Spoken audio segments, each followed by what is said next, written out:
Hello, my name is Bendery and today I will be showing you 3 tips and 3 tools you can use in Photoshop to help edit your photos better.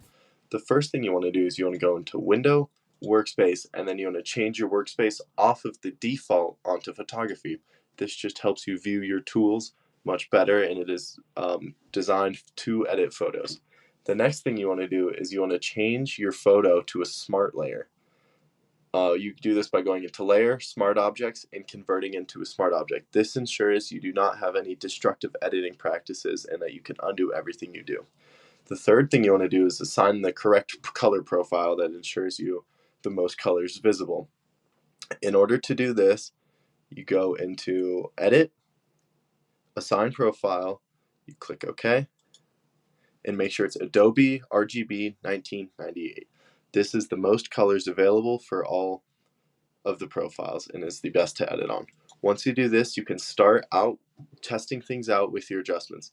The first thing I like to do is use levels to open up my color spectrum as much as possible. If you can see this downward curve, that is where the red drops off.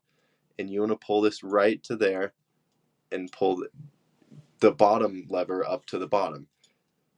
When you're doing this, you're ensuring that the photo is displaying all the colors present as opposed to cutting any of them off. Once you do this, your photos is much closer to the realistic color that was seen. Next, if you can see, this photo is very, very bright.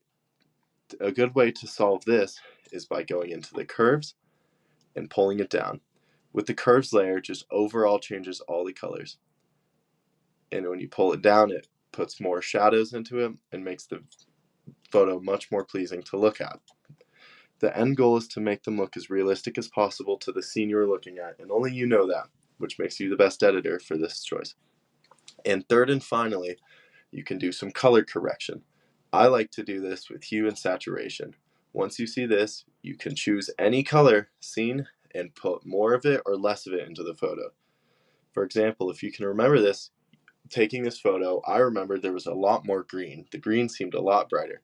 So I can put the saturation up by about 27, and that is just, you can see that slightly, and then you can turn the hue up, and you just mess with this until you feel like the color looks more like what you remember it as. I like it at about 50. You can see the grass gets much, much brighter there at the bottom. And finally, further color editing is you can go into color balance. Here you can deal with the shadows, highlights, and midtones. For example, I think the highlights, even with our curves adjustment, are way too bright. I will go into the highlights. This looks like this blue cyan up here is too much. I will pull a little bit of red into it. And now the sky looks much more normal as to what it normally would.